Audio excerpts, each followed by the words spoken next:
Hello everyone, Coming Clean here. More or less everything in Skylanders Imaginators is known to have become quite pricey now a few years post-launch. The Sensei's Robo and Wildstorm that you need to unlock Lost Imaginite Mines and Cursed Ticket Temple usually cost more than $100. But the other expansions, Griffin Park Observatory and Enchanted Elven are usually much cheaper. But are they cheap enough to warrant the purchase? That's what we'll take a look at in this video. I hope you'll enjoy it.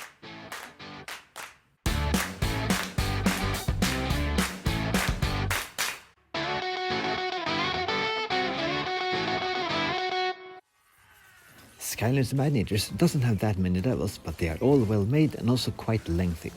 When you pay extra money for levels not included in the base game, you would probably expect that those levels would stand out a bit from those in the main story. So what is reasonable to expect? You would probably want the levels to include perhaps some sort of new mechanic or minigame or a different type of narrative. This is actually quite a low bar, considering that all the sensory realms in Imaginators stand out from each other quite a bit. Even the main missions usually have some sort of unique gimmick.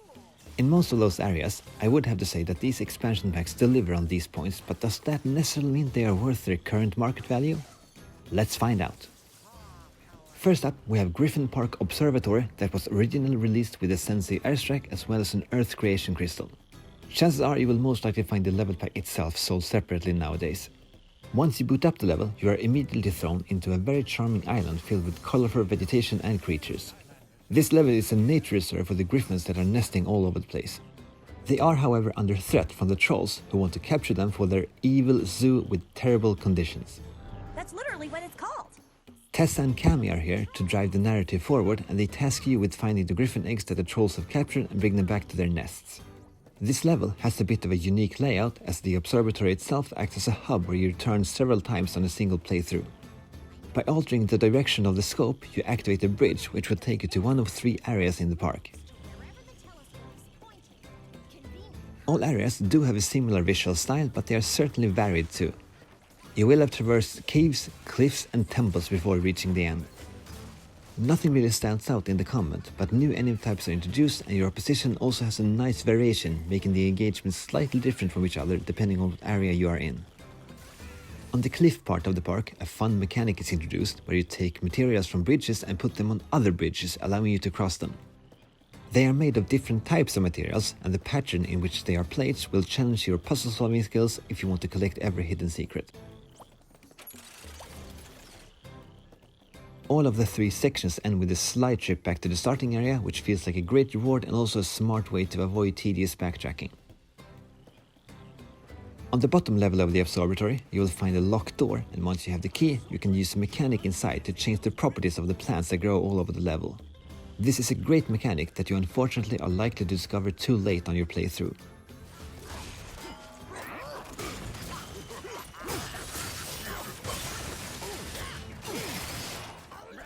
I also think that the fact that you can choose which part of the park to tackle first is a bit of a double-edged sword. It's an engaging and unique mechanic on paper, but it also makes the level feel a bit plain. The pacing of the level doesn't feel on point no matter in what order you play the 3 different areas. There is no boss battle either, and the end of the level feels a bit abrupt and anticlimactic. It's a good thing the developer tried something a bit different though. These complaints are just minor annoyances on a great level, and there's a lot of fun to be had in Griffin Park Observatory. I don't have a lot of Let's Play videos on my channel, but one of the first Let's Plays I did was actually when I tried Griffin Park Observatory for the first time. You can watch it by clicking here. Now let's move on to Enchanted Elven Forest. This level was released with the Sensei Boom Bloom and an Air Creation Crystal. Enchanted Elven Forest is actually where the classic Skylanders Stealth Elf grew up. She is also here to make multiple appearances during your course through the level. Stealth Elf's old master, Grandmaster Camouflage, is introduced right away. She has been trying out a new fertilizer but accidentally created several mutant plants in the process. Everything sort of goes from there and you are tasked with solving the situation. This level has a classic linear structure and not that many new mechanics are introduced. You do however get to push weights into baskets to open new areas, and the numerous bouncing sections also breaks up the traditional combat and platforming. Sliding sections aren't new in Skylanders games, but they are very well executed here, and it's also a fun way to travel between the different giant trees. As you would expect, you can also find numerous secrets scattered throughout the level. There's a lot of combat too, even though nothing really stands out compared to the rest of the game.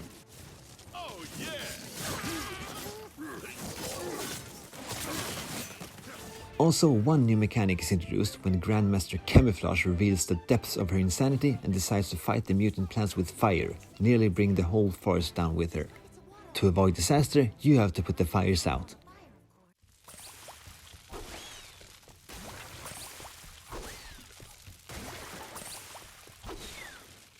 I didn't say it was a fun mechanic, but at least it's new.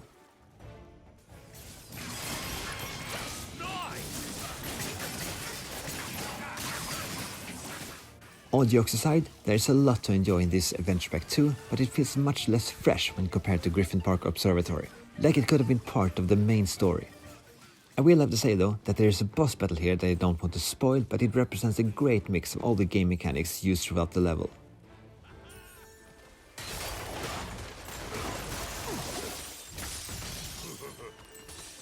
To sum things up about both expansion packs, I had a great time with both of them.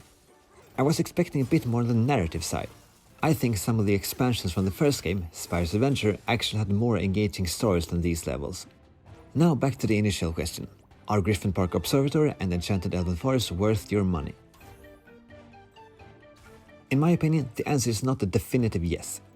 Don't get me wrong, the levels are great, and the fact that you need them for 100% or that they are the only way to get airstrikes and Boom Bloom soul gems might be motivation enough for some, of course. Enchanted Elven Forest is a solid level, but nothing really stands out. It is often quite cheap though, so if you find it for $10 to $15, I would say go for it. Griffin Park Observatory feels a bit more unique, but it can also be a bit pricier. You have to consider that the Sensei characters themselves offer quite a bit of play value, so I would definitely say you should complete your Sensei collection before going after these expansions. My own personal opinion is that Thumpin' Wumpa Island is a better level overall, and you unlock it by placing Crash on the portal. Getting a Sensei and a level at the same time is a pretty good deal for the right price. But then again, these levels are great too. That's actually it for this video. Remember to subscribe for weekly content. Thank you very much for watching. My name is Coming Clean, and I will see you next time. Take care.